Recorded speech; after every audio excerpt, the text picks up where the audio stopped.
Bé, benvinguts i benvingudes a una nova entrega de Processos. Processos és una sèrie d'encontres amb artistes de la col·lecció Per Amor a l'Art, una sèrie d'encontres amb els que volem fer una trobada més íntima amb els artistes exposats en les nostres exposicions, una sèrie d'encontres amb els que pretenem que els espectadors i les espectadores pugueu gaudir i també fer una sèrie de preguntes per a acostar-se als processos, a les referències i a les metodologies de treballs dels artistes en aquestes sales exposats. Avui contem amb Patricia Gómez i María Jesús González i amb dos peces més de la seva obra i que aprofundeixen un poc més en la seva poesi. I bé, sols donar-los la benvinguda i les gràcies i moltes gràcies per la vostra assistència.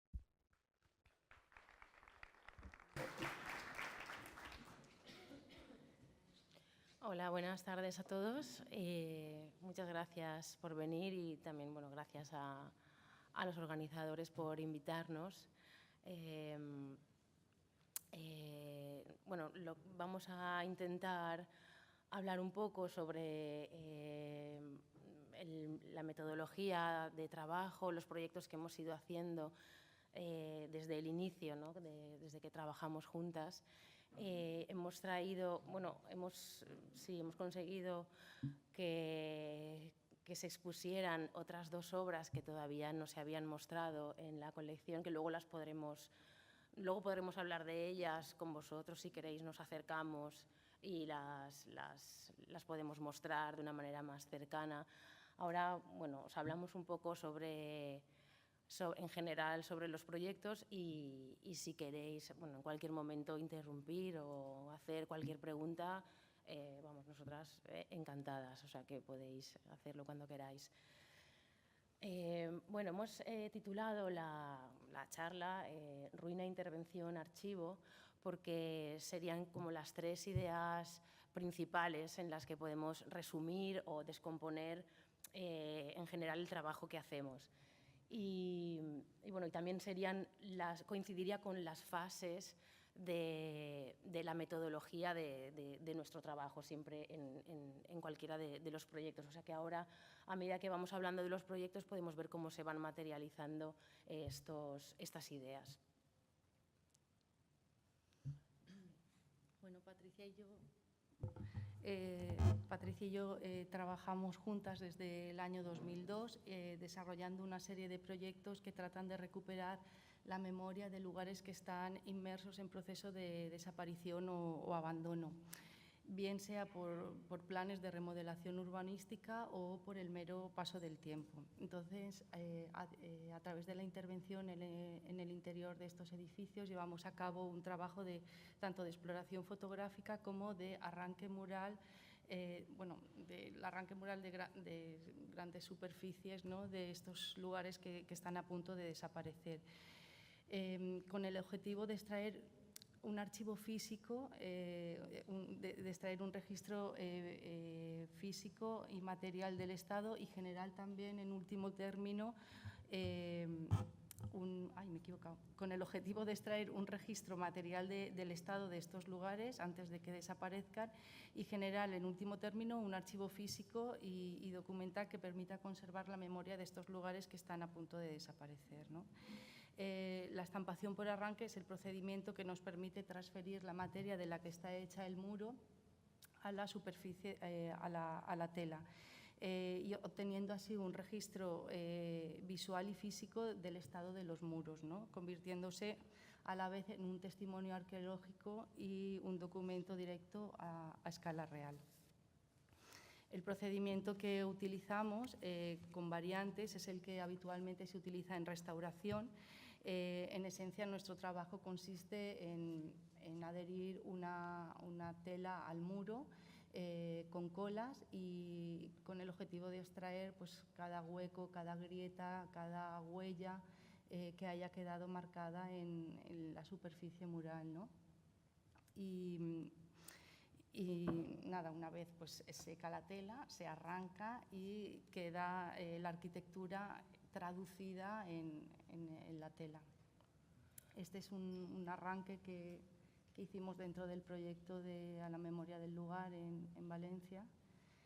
Y bueno, es un poco el proceso que habitualmente llevamos a cabo. Este procedimiento que ha explicado María Jesús es el que usamos básicamente en todos los proyectos, pero nosotras no somos restauradoras, sino que lo asimilamos o lo entendemos como un proceso que tiene más que ver con el grabado. Para nosotras no partimos de planchas de grabado, sino que partimos de paredes y de muros que están en ruinas. Uy, un momento. Esperamos una hora, ¿no? Vale. Como os decía, no partimos de planchas de grabado, sino de superficies murales que además están en ruinas, conservan todavía unas marcas o unas señales, unas huellas del paso del tiempo o de la vivencia humana. No utilizamos un método de reproducción como en grabado, sino que utilizamos un método de arranque mural que es de restauración, y después la estampa, el resultado final siempre es algo único, no hay posibilidad de realizar copias. Sin embargo, nosotras lo entendemos como grabado porque para nosotras las paredes serían matrices, porque sí que contienen una información que se va a poder transferir, y utilizamos un medio de transferencia que sería el arranque mural, y al final lo que conseguiríamos sería una estampa de grandes dimensiones que coincide con las dimensiones de las paredes, y sería que tendría un valor, más allá de su valor estético, tendría un valor como documento o como testimonio de lo que ha sucedido. Pues bueno, un poco para entender cómo nosotras realizamos estas conexiones, ¿no? Y aunque llevamos mucho tiempo haciendo este tipo de trabajo, ¿no? Sí que es verdad que no siempre ha sido así, que nosotras venimos del grabado, hicimos el doctorado en grabado y estampación, pero sí siempre lo concebimos como de una manera muy experimental. Nunca hacíamos tiradas de nuestras planchas, sino que siempre hacíamos variaciones mientras estábamos estampando. Esta manera un poco de ver, de entender un poco el grabado así, de esta manera tan experimental, nosotras aprendimos grabado en Italia, ¿no? de la mano de un profesor, de Paolo Aquilini, que siempre te empujaba a experimentar, a utilizar nuevos materiales, a equivocarte, y en ese error es donde se desencadenaba un poco todo el proceso creativo, ¿no? Yo me acuerdo que, por ejemplo, llegaba por las mañanas y te decía, anoche estampé el viento, ¿no? Y esa mañana él llegaba con una chera mole y la metía en ácido, y esa plancha es que la noche de antes la había colgado en un árbol y había estado toda la noche golpeándose contra las hojas, ¿no? La metía en ácido y él te decía, mira, esta es la manera de estampar el viento, es la manera de estampar el aire. Nosotras muy bien todo aquello no lo entendíamos, pero luego cuando fuimos avanzando, ¿no? Y experimentando, pues pudimos entender muchas de las cosas que él nos decía, ¿no? Este procedimiento nosotras no lo conocíamos, fue un accidente. A nosotras nos encargaron realizar un cuadro para el Ayuntamiento de Como cuando estábamos allí estudiando como Erasmus, y no teníamos esa noche bastidor de 2x2 para preparar la tela, ¿no? Para darle la imprimación y así. Entonces agrapamos la tela al muro del taller, y a la mañana preparamos la tela, le dimos la imprimación, y a la mañana siguiente fue una sorpresa que, por tanto, no era tan sorpresa, era lógico que la tela se hubiera pegado a la pared, ¿no? Entonces arrancamos la tela y aquello un poco se quedó ahí. Sí que es verdad que el cuadro que nos habían encargado tenía que ser como una especie de pergamino antiguo, y aquello nos vino al pelo porque le dimos la vuelta y pintamos la historia por el otro lado, pero se quedó ahí, ¿no? Entonces tampoco le dimos muchas más vueltas, pero justo ese verano viajamos aquí a Viveros, a un pueblo muy pequeño en la provincia de Albacete, y nos metimos en este cortijo abandonado, ¿no? Y ya no quedaba nada, o sea, habían pasado ya por allí pues pues habían pasado y se lo habían llevado todo, habían arrancado puertas, tejas, el suelo, solamente quedaban las paredes y la pintura, ¿no? Y entonces nos acordamos un poco de aquel accidente unido a todas las reflexiones que nos hacía Paolo cuando te empujaba a cómo se estampa el tiempo, cómo se estampa la memoria, y dijimos, ostras, pues aquel accidente, ¿no? De alguna manera no nos dimos cuenta que estábamos haciendo esto. Y entonces ese verano nos lo pasamos todo el verano haciendo ahí experimentos y nos parecía fantástico cómo el muro de repente se volvía blando en la pared y fue como un verano un poco ahí experimental. Cuando volvimos a Valencia, ¿no? Con todo este material y pues, nos pusimos a escribir y un poco a reflexionar, sí que de alguna manera dijimos, sí, es verdad, hemos captado el tiempo, la memoria, el tiempo, que además estas paredes nos hablaban de dos tiempos a la vez, del momento de la construcción, cuando se pintaron esas paredes con esas cenefas tan cuidadas, esos paisajes, pero a la vez la gente que luego había pasado por allí, una vez había abandonado el cortijo y había escrito, pues por aquí pasé yo, fechas y bueno, un montón de escritos y dibujos, pues nos hacía pensar, ¿no? en todo ese trayecto, en esos dos tiempos y de alguna manera también en ese exilio rural, ¿no? Que se dio en España en los 60, en los 70, cuando pues, del campo a la ciudad quedaron todos estos edificios en desuso y abandonados. Y entonces ya a partir de aquí empieza como ya un trabajo más serio, más buscado, ¿no? Sí. Bueno, en el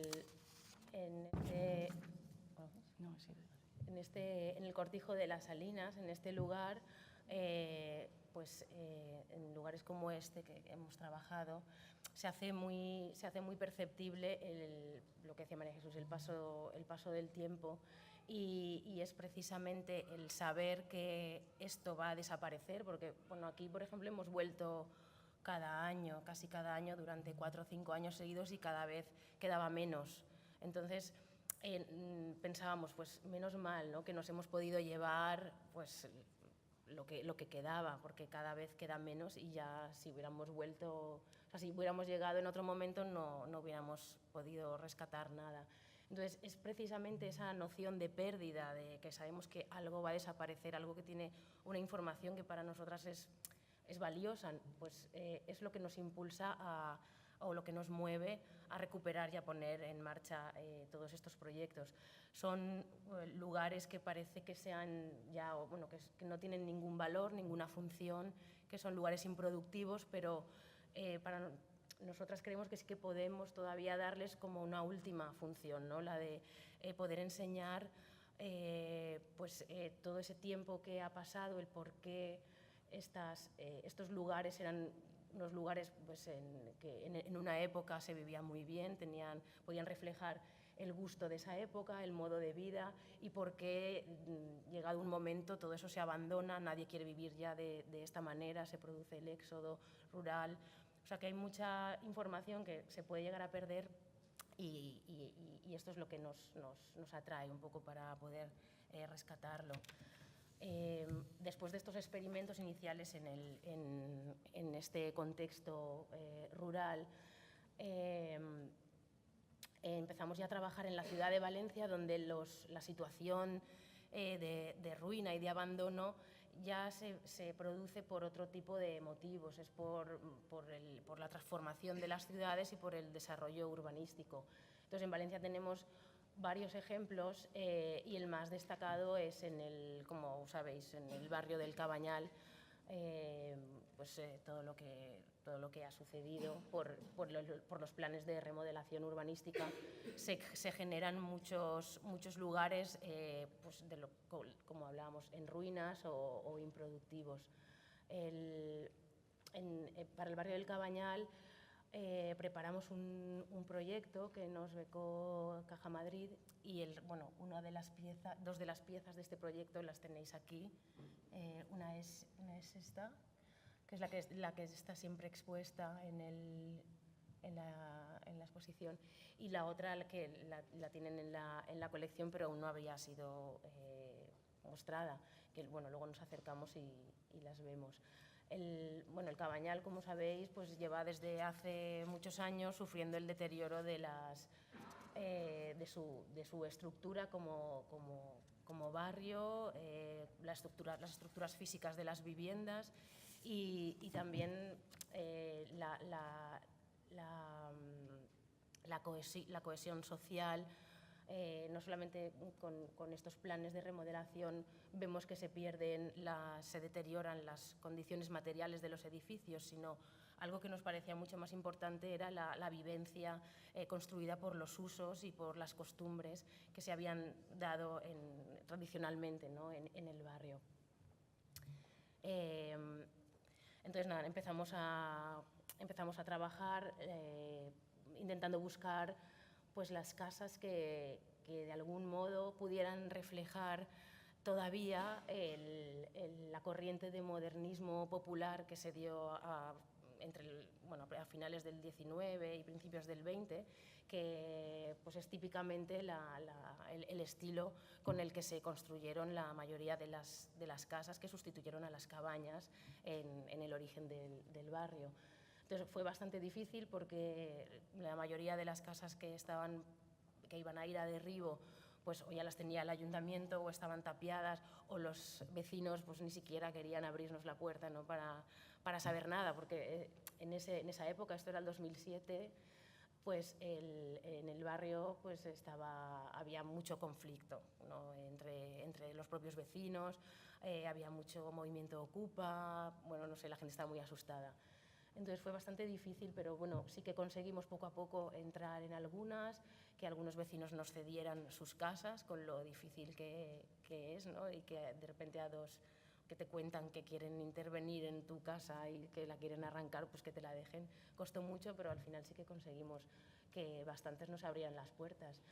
Entonces, lo que nosotras sí que queríamos localizar eran casas que sí que estuvieran de origen, que no hubieran sido reformadas, para que precisamente pudieran reflejar estas características que buscábamos del barrio y que estuvieran dentro del plan de derribos, porque era el sentido era poder recuperarlas si se iban a perder, y luego que estuvieran vacías, porque cuando entramos a trabajar en cualquier espacio, pues lo tenemos que convertir necesariamente en nuestro taller, y entonces pues se montan andamios, se acondiciona, bueno, pues de manera que se convierta pues eso, en un taller. Y bueno, y después luego se queda bastante destrozado, sobre todo bueno, pues las paredes, porque nos llevamos la pintura, y entonces pues la vivienda tiene que estar vacía. Una vez que localizamos las casas, empezamos a trabajar en ellas, y la idea de las intervenciones en este caso, en este proyecto, nosotras queríamos poder captar casi la totalidad del espacio de la vivencia, ¿no? de las habitaciones. Entonces, fue la primera vez que utilizamos unas telas tan largas que pudieran envolver tanto las paredes como el techo, o sea, las dos paredes enfrentadas, el techo y el suelo, todo comprendido dentro de una misma tela, porque no solamente en las paredes encontrábamos estas características o este modo de vivir, sino también pues, los techos estaban decorados con cenefas, los suelos pues, tenían estos suelos hidráulicos que tienen dibujos que también podíamos sacar. Entonces, por eso utilizamos esta manera de arrancar longitudinalmente, porque luego también cuando se abren las telas es la manera de poder reconstruir el espacio tridimensional a partir de estas superficies bidimensionales. Esto fue en una casa del Cabañal que todavía sigue en pie, bastante bonita, de techos muy altos, y aquí estuvimos prácticamente todo el verano y sacamos bastantes piezas. Esta es esta pieza de aquí. En esta habitación la encontramos pintada de blanco, pero al levantar, al arrancar con la tela, descubrimos que debajo tenía esta pintura rosa tan potente, ¿no? que nos llevamos una sorpresa bastante grande. Y bueno, pues es lo que os estábamos explicando, las cenefas de los techos, los rosetones los rosetones de los techos, pues todo que tenía, no sé, todo hablaba, ¿no? Hablaba de esa época y de ese estilo.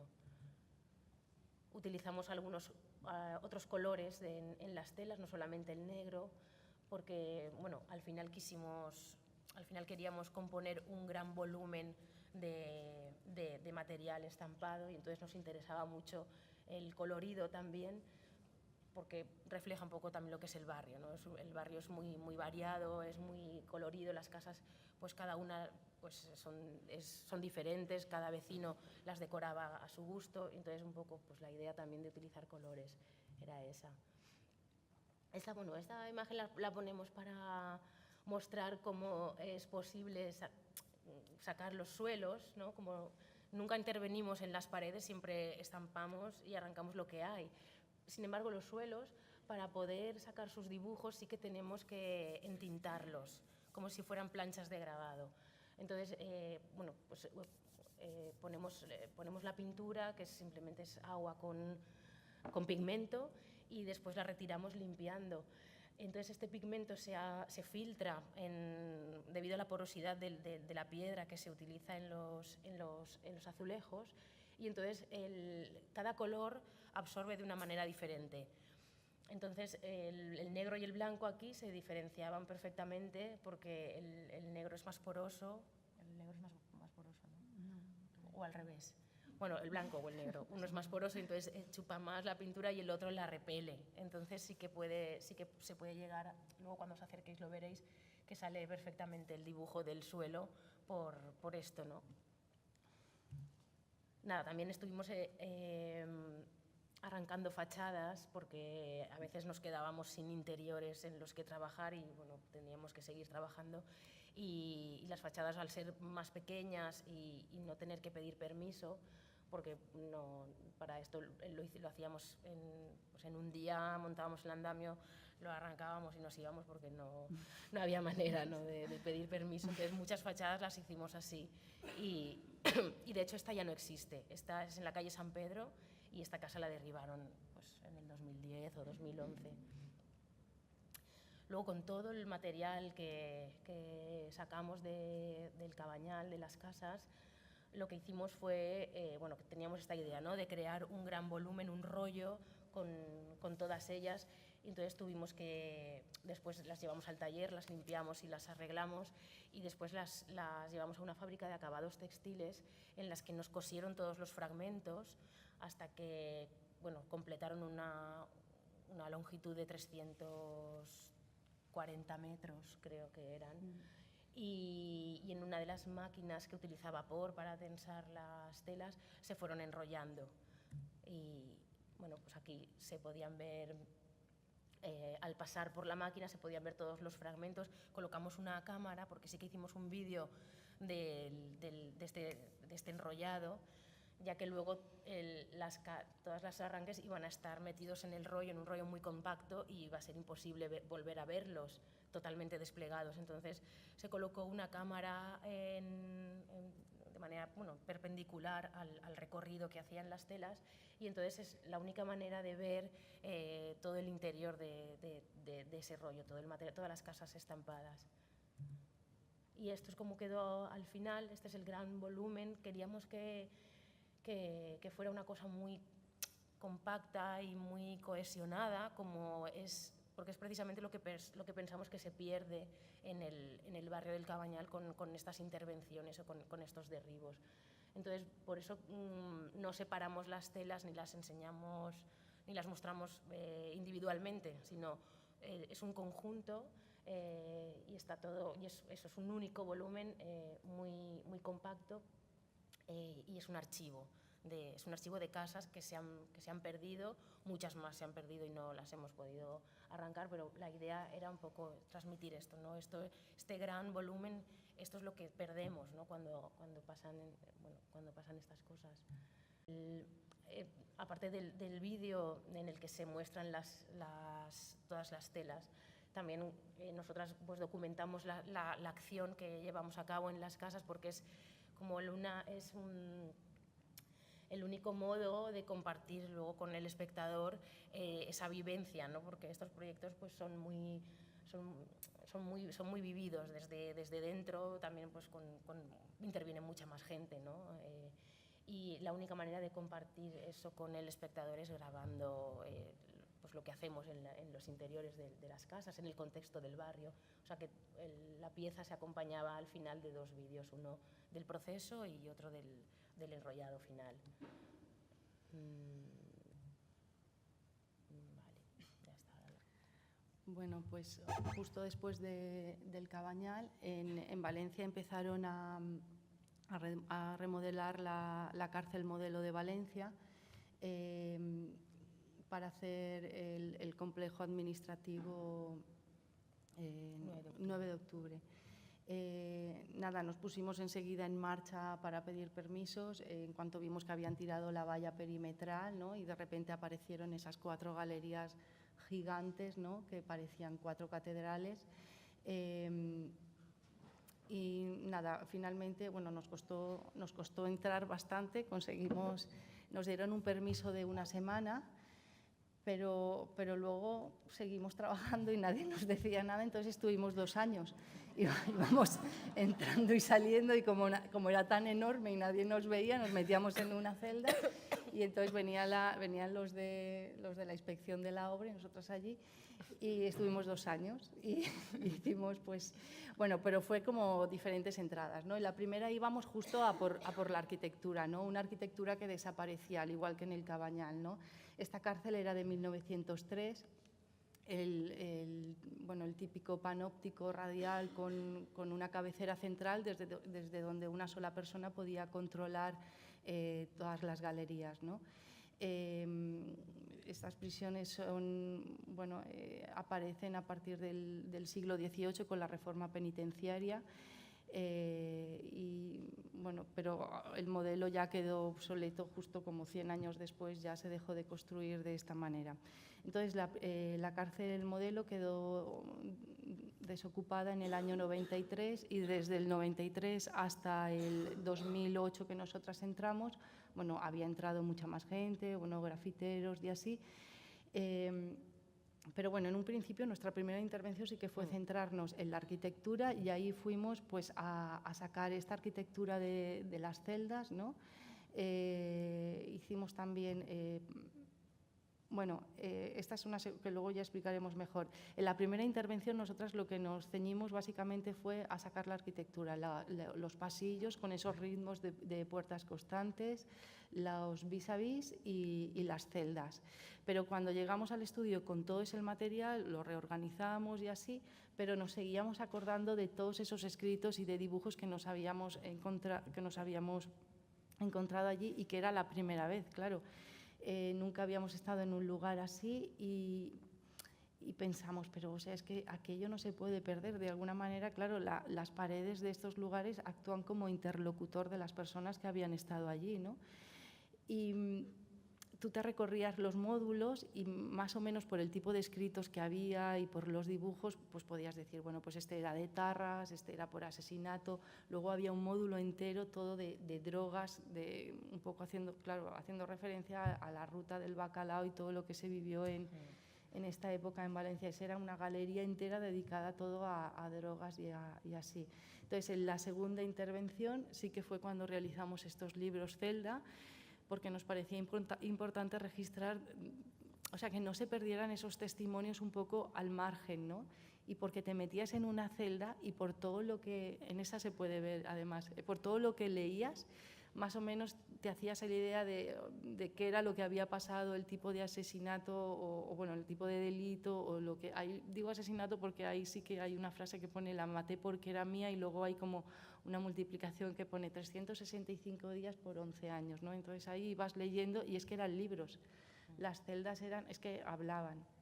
Y fue ya la segunda intervención cuando realizamos esto. Esta era, le llamábamos nosotras el pasillo de las diosas, era la zona de la regencia de la cárcel, y estas alegorías que estaban en estos pasillos, donde estaba el director y así, como utilizaron la cárcel durante un tiempo para realizar películas, la de Todos a la cárcel de Berlanga se hizo aquí, taparon estas alegorías, ¿no? Que eran como un poco adoctrinantes así. Y entonces fue un accidente, pusimos una prueba y al arrancarla vimos que había ahí un dibujo detrás. Entonces nos fijamos y entre los ritmos de las puertas y las ventanas fue cuando descubrimos estas figuras que, bueno, estaba la música, la arquitectura, la industria, es que era como, estaba todo como, era muy raro, un poco mezclado. Esta es la parte de los ritmos de las puertas, porque eran como 500 celdas, todas ahí,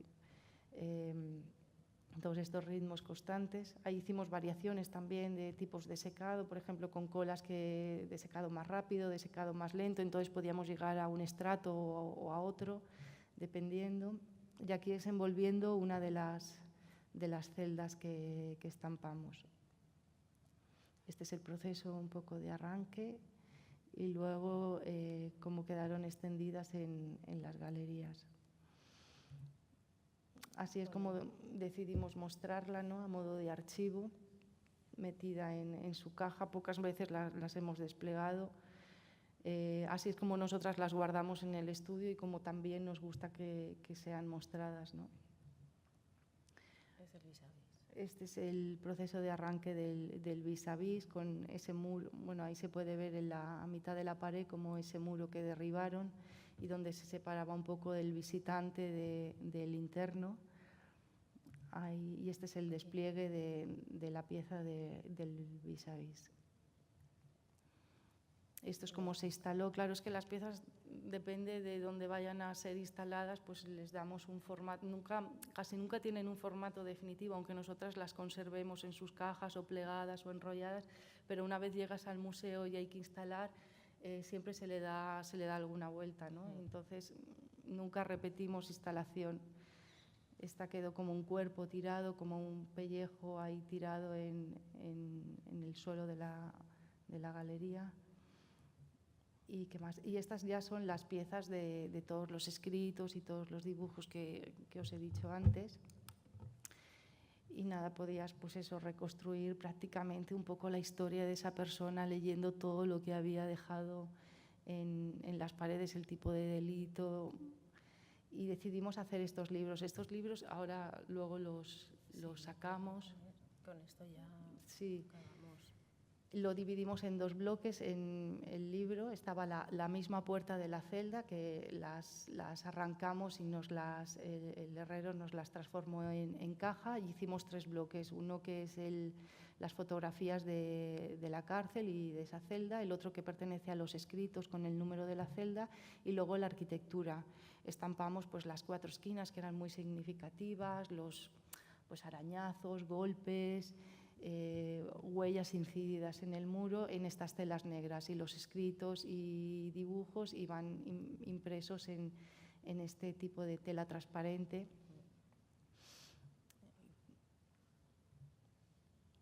Esta es una instalación en la Fundación Miró donde desplegamos todos los 7 libros creo que hicimos y quedó instalada de esta manera. Bueno, este es otro proyecto de cárceles también, que nos invitó la Fundación Miró de Palma a hacer una exposición con las piezas de la cárcel de Valencia, pero también hacer una intervención en la antigua cárcel de Palma con los últimos 7 internos que todavía quedaban allí, estaban en 3er grado y estaban un poco como cuidadores de esta antigua prisión.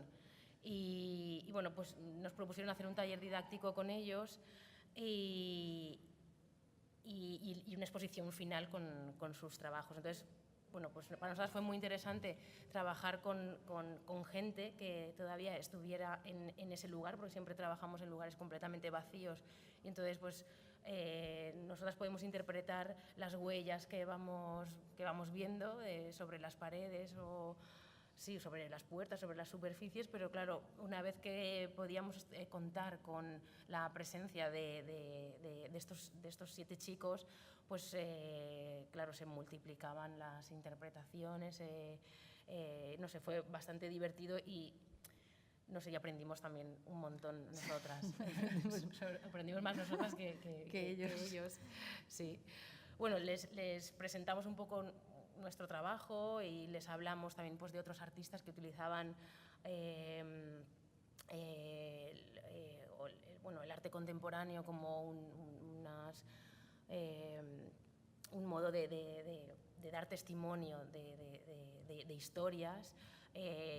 A lo mejor no sabían que los testimonios carcelarios o que las historias de la cárcel o las inscripciones pues, son temas interesantes pues, tanto para el arte contemporáneo como para la sociología, la antropología. Entonces, les presentamos de una manera así el trabajo nuestro y de otros artistas para que lo vieran un poco atractivo y quisieran participar, ¿no?, en hacer algo con nosotras. Y entonces les propusimos crear una obra colectiva en la que ellos pudieran dejar un testimonio de su propia experiencia sobre el edificio de la prisión y después pues, con algún mecanismo de recuperación poder generar con eso una obra que quedara para siempre. Entonces, bueno, pues se animaron bastante y cada uno eligió una frase o un recuerdo o bueno, lo que ellos quisieron para grabar sobre las puertas, sobre eran 7, pues sobre 7 puertas de uno de los pasillos. Y bueno, cada uno pues escribió el mensaje que quería y después entre todos pues hicimos el proceso de encolado sobre, esto es la tela negra ya encolada sobre todas las puertas y un arranque final también con ellos. Bueno, pues no sé, hay muchos testimonios carcelarios que dan cuenta del tiempo en prisión, lo llaman, bueno, para ellos es el tiempo muerto y entonces queríamos un poco que reflejaran sobre las puertas que también parecen, pues eso, parecen lápidas, parece la puerta de una lápida, y detrás de la puerta está su celda, pues eso, queríamos que pudieran ellos dejar un testimonio y que luego lo pudieran recuperar. Este fue uno de los trabajos individuales que hizo uno de ellos, que fue muy bonito porque bueno, hizo un primer arranque y después salió debajo, empezaron a salir otros escritos, volvió a hacer un arranque, volvieron a salir otros colores de abajo con más escritos, hasta cuatro estratos diferentes. Es la misma puerta, solo que 4 veces pusieron la tela y salieron pues eso, capas y estratos diferentes pues de muchas veces que habían pintado la puerta. Nada, ya está, esto es Filadelfia. Bueno, después de la prisión de Palma nos invitaron en Filadelfia a realizar una intervención en la antigua prisión de Holmesburg. Esta fue el modelo que luego se exportó a todo el mundo, pues nace un poco de aquí, de esta prisión, ¿no? Esta tenía 7 brazos, creo que eran, y desde la parte central se controlaban las 7 galerías. Al contrario que la cárcel de Valencia, sí que la sensación que teníamos era de estar dentro del metro, dentro de la tierra. Ahí había mucha humedad, te faltaba el aire, sin embargo Valencia parecía que estabas dentro de una catedral, ¿no? Era impresionante el espacio. Aquí era más, además en esta prisión habían utilizado pintura de plomo, las paredes se estaban desmenuzando y se abandonó mucho tiempo antes que la de Valencia y nos encontramos las celdas de esta manera. También habían escritos y claro, al final te das cuenta, ¿no?, que se repite, ¿no? Aunque cada persona dentro de su celda cuenta su historia, ¿no?, pero casi todos hacían como referencia a, pues eso, ¿no?, al amor, había muchos de amor, bueno, amor, libertad, muchos de religión, sí, eso se repite constantemente. Pero además de estos testimonios, lo que no nos había pasado en Valencia era encontrarnos todo este mogollón de material. Y todo esto lo que eran libros de registro de los vigilantes de de la cárcel. Cuando lo abrimos, yo la primera vez, porque Patricia cayó antes en lo que era, a mí me parecieron libros de castigo, porque era todo el rato la misma frase de repetida, cada 15 minutos. La frase era all appears to be normal, todo parece normal, todo parece normal. Entonces, esto eran libros enteros con esta frase, de repente fulano se cortaba las venas, ¿no? Entonces, lo que hicimos con todo esto, claro, y dijimos, pero si esta gente estaba tan castigada, o sea, estaba tan vigilada como el propio interno, ¿no? Entonces, lo que hicimos fue uno de esos libros, durante una jornada de trabajo y dentro de la pecera desde donde se controlaban los 7 brazos, localizamos a un antiguo vigilante de esta prisión y estuvo leyendo durante 8 horas el libro. Y era bueno, un día 4 y otro día 4. Bueno, lo dejamos, le hicimos ese favor, pero la idea original era la buena. Entonces, claro, el hombre dijo, sí, es que esto se utilizaba cuando había en un juicio, si hacía falta saber qué era lo que había pasado, cogían el libro y entonces podía ver el juez qué era lo que había pasado, ¿no? Entonces, cada 15 minutos, raca, lo mismo, todo el rato.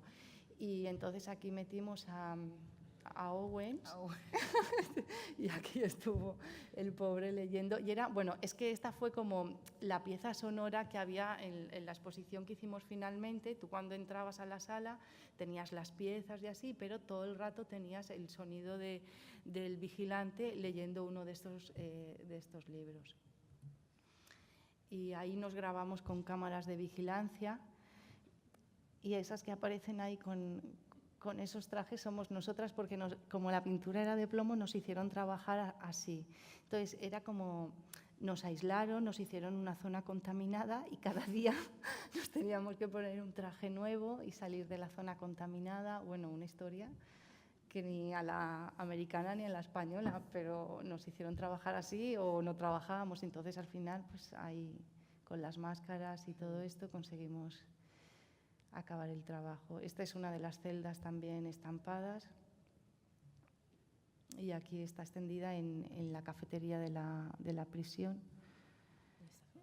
Y esta es, claro, ahí un poco lo que quisimos registrar era también porque en este lugar investigando un poco, se habían hecho experimentos con la piel de los internos. Entonces el laboratorio les pagaba $1 y experimentaba con ellos, ¿no? Y de alguna en los 60, 70. Entonces, de alguna manera, el estado tan podrido en el que nos encontramos, esa prisión que se caía, también porque mucha de esta gente luego tuvo cáncer y desarrolló así enfermedades de la piel, ¿no? Entonces, esta pieza la llamamos, esta era Second Skin.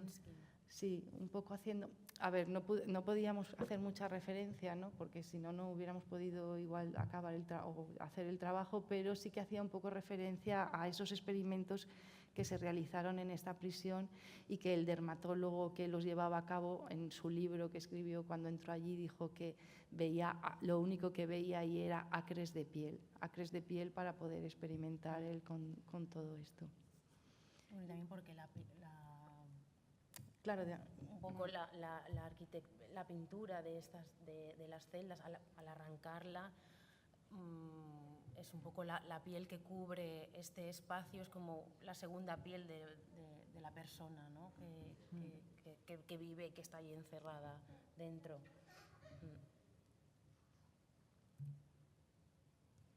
Esto también, bueno, aquí no hicimos una recuperación de libros porque había caído mucha pintura, entonces no podíamos tampoco reconstruir ni se podía leer realmente, pero sí que hicimos recuperamos algunos escritos y dibujos que habían así interesantes y hicimos como un mural, una instalación así más completa, un poco como resumen de aquello. Y esta es la exposición en Filadelfia del proyecto este. No sé si queréis preguntar cualquier cosa. Hola, ¿se oye? Sí.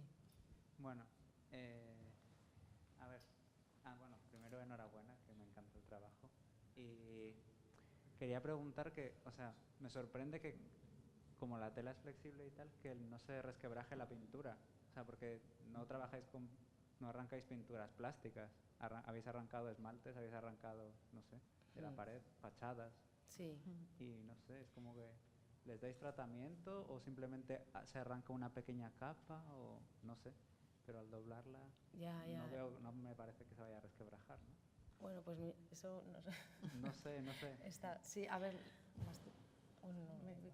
No, pero que sí que se cae, o sea, que está bien que parezca que no, pero sí que cae muchas veces, porque es lo que tú dices, hay pintura, a veces sí que se arranca, es que depende, eso no, tampoco es una cosa que podamos controlar al 100%, qué grosor queremos arrancar, eso depende mucho del estado del muro y de la pintura como, pues, como esté, ¿no? En ese momento, si sea, no sé si se ha hecho polvo o todavía está muy conglomerada, no sé. Pero sí que muchas veces se cae, pero si se cae siempre hay otra capa debajo. Entonces a nosotras no nos importa demasiado que se caigan fragmentos, porque también las piezas son tan grandes que prácticamente no se notaría, no cambiaría el aspecto en general de la pieza. sí, porque como que la primera capa, la primera inmediata a la tela, esa sí que está bien adherida. Luego, claro, tú al arrancar igual te llevas 4 o 5 y sí que es posible que si ellas no están bien cohesionadas, una te salte, pero es que si salta a cualquier estrato o cualquier trozo, claro, siempre te va a quedar como la otra más inmediata, ¿no?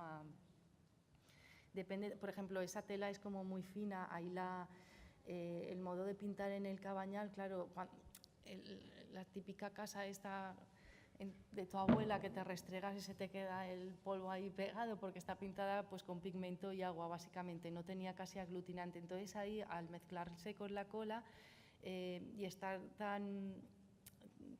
tan pulverulenta el estrato pictórico como que se unen, ¿no? Y ahí no hay posibilidad de que caiga nada. Está así porque ahí arrancamos más estratos, ¿no? Y entonces en el rosa sí que verás que igual en algunos trozos ha caído, claro, cayó antes también de que nosotras la fijáramos. Pero sí que es verdad que en un manipulado así algo te va a saltar, pero bueno, en una pieza que mide 12 metros, es lo que decía Patricia, tampoco el aspecto sí, lo que me impresiona cambia. es que al enrollarlas no se despedazan de todo. Ya. Bueno, Pero genial. vamos a decir que no, porque esta pieza tiene que durar aquí, ¿no? No se va a caer. Si no la cambiamos por otra. Sí, algo va cayendo. No se nota.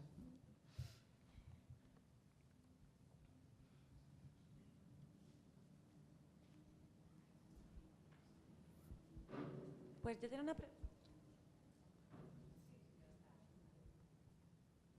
una pregunta un poco en la línea de lo que ha preguntado él, y es con el tema de las pinturas al plomo.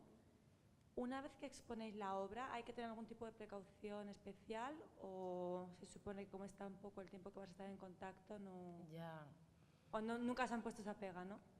A ver, en Estados Unidos sí. Sí, allí la querían encapsular o no sé qué querían hacer con ella, pero vamos a ver. Son muy Es que exagerados. la pintura de plomo, si no la lijas realmente y tú no respiras ese polvo, nosotras lo que hacemos es arrancarla, pero ahí no se hace polvo. Además, porque la pintura de plomo es esmalte, o sea, la tendrías que lijar con una lija y no. No, era simplemente la curiosidad. Ya no. Con los trajes y luego Sí, sí, Bueno, pero- pero por ellos, claro. Aquí en España hemos arrancado pinturas así, no.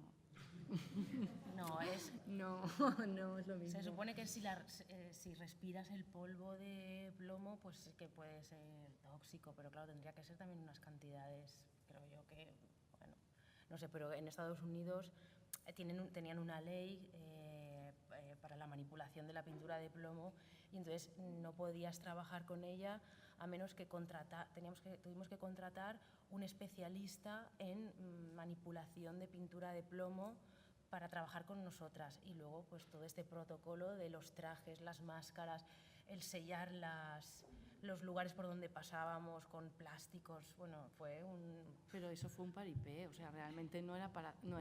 tanto, ¿eh? No. Pero luego sí que fijamos la tela al final, ¿no? Sí, luego se fijó, pero bueno, no. Que la historia no hay está problema. más en eso, en lijarla y hacer polvo, pero en este proceso es que polvo no se hace, claro.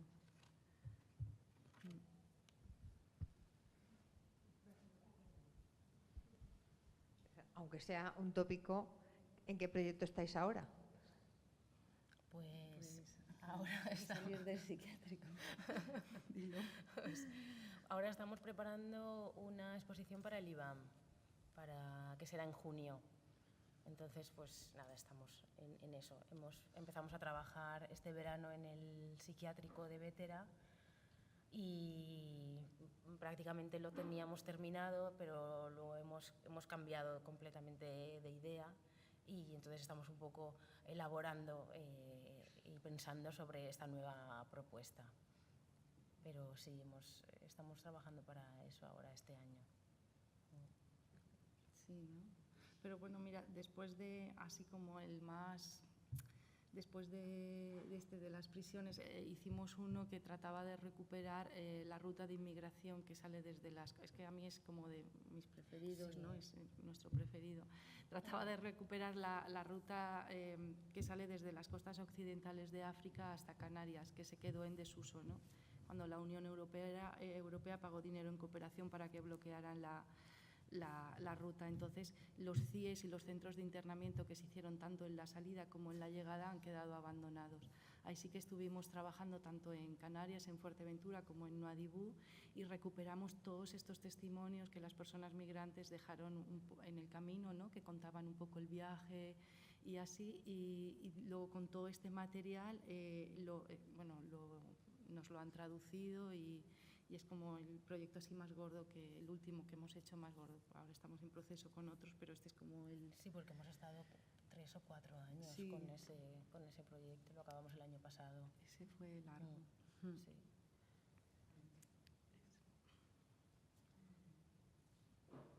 Creo que no hace falta. Dos o tres preguntas, ¿vale? Primero, vale, nada. Enhorabuena por el proyecto y por la línea personal fantástica que habéis trazado, ¿vale?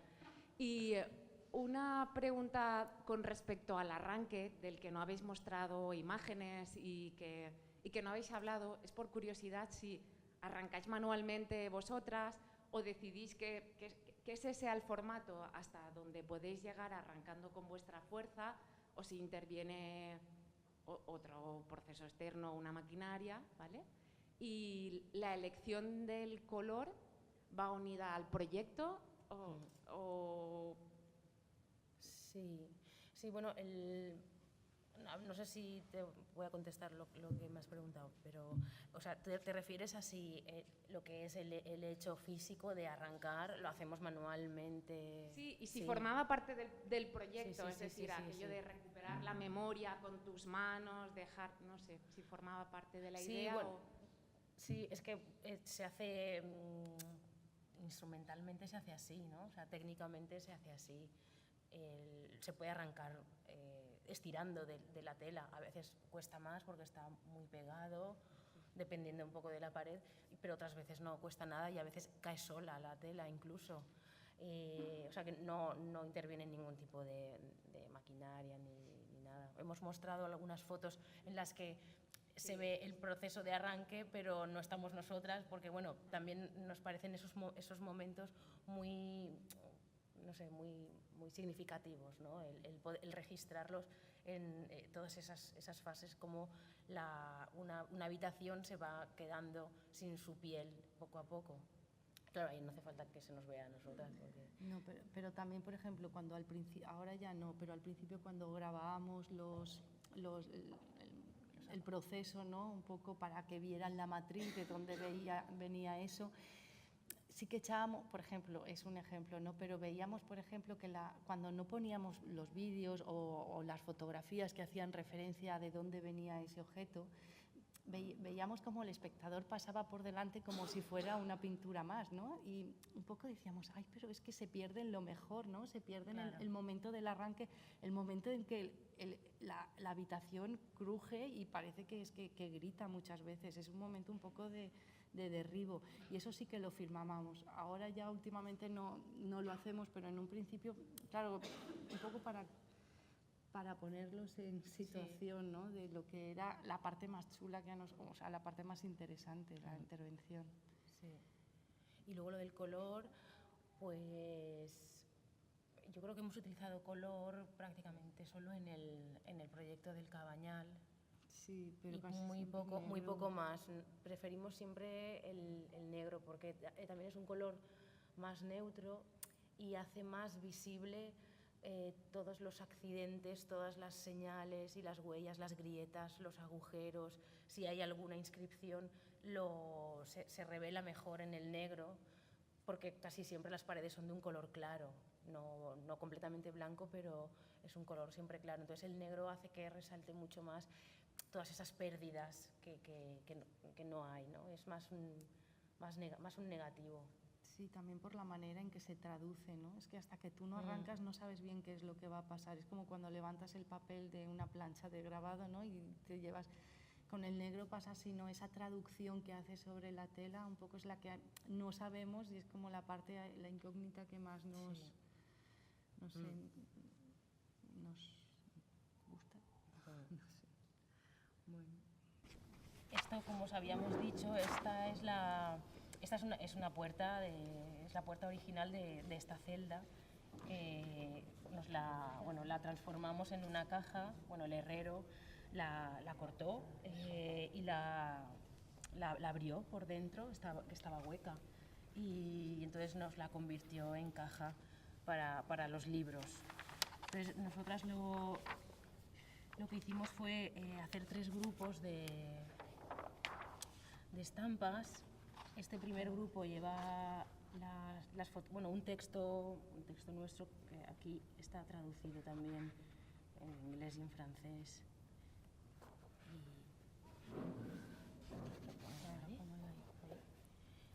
Y entonces de estos libros hemos hecho 7 celdas, ¿no? Entonces cada libro lleva luego la fotografía de la celda, de donde han sido estampadas todas estas. Aquí ya, claro, la fotografía muestra cómo... lo pongo aquí mejor. Muestra la pared ya arrancada, con todo lo que falta aquí, pues está en este montón de aquí abajo. Esta, por ejemplo, no, esta es antes de arrancar, y entonces se ven, bueno, luego lo podéis ver, los escritos, los dibujos que había antes de arrancarlos, que luego ya están en... ¿Vale? Un poco se ve, pues eso, el espacio de esta celda, que luego pues hemos convertido en libro porque tenía tantas cosas escritas que se podrían hacer páginas con ellas.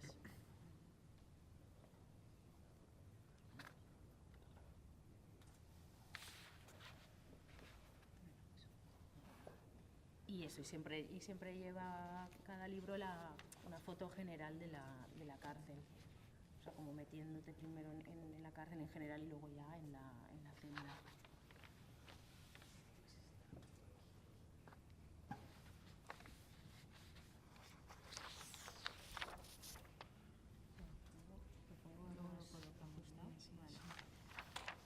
Y este era el montón que corresponde a los escritos y dibujos que había. Estampamos el número de la celda, el 131, y lo hicimos bueno, es que tuvimos mucha suerte porque es una tela transparente de visillo, como esta de aquí, que aquí no tiene cola. Entonces, como la pintura era de cal, salía muy bien, quedaba como esta especie de vegetal. Luego hemos probado también este mismo proceso en otras paredes y no ha quedado este aspecto ni esta textura. Y esto es un poco lo que os decíamos, ¿no? Por ejemplo, Espiral, eran discotecas de aquella época, ¿no? De la ruta del bacalao, de calendarios, eso se repite muchísimo en los calendarios, pero vamos, tanto en centros de internamiento como en prisiones. Así se ve. Aquí que no hay pared, ahí se ve. Que es muy fina, muy fina, muy fina.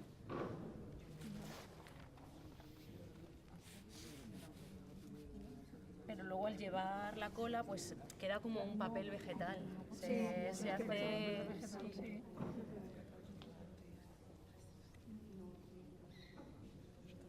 ¿Sabéis números de teléfono?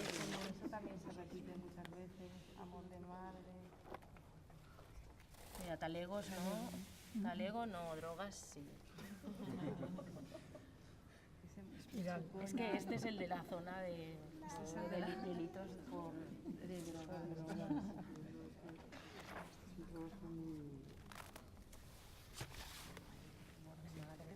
Claro, fíjate, estaba así de sucia, pero cuando arrancas y salen las capas internas. Ahí tenemos a la gitana de la isla. Lo que pasa es que como esta tela, la tela de poliéster, no absorbe mucha cantidad de cola. O sea, como es sintética, claro, no es una tela de algodón que te coge mucha cola y entonces penetra y puedes arrancar más capas. Prácticamente es como tú arrancas una veladura con esta tela, por la poca cantidad por la poca porosidad que tiene el poliéster, ¿no?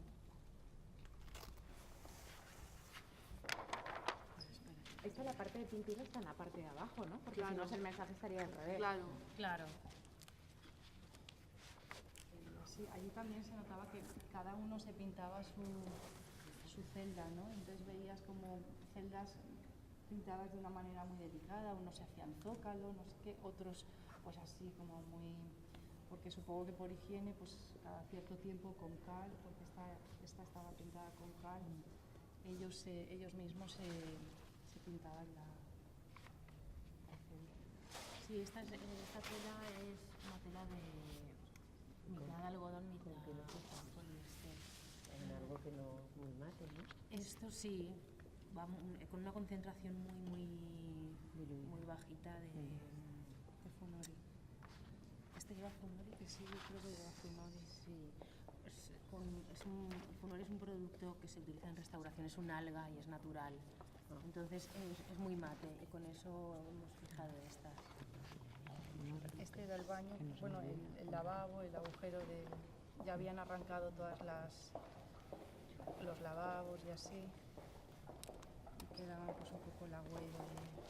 Es que claro, si no utilizamos con la tela negra se dibuja muy bien todo lo que había. Por eso bueno, nos gusta más.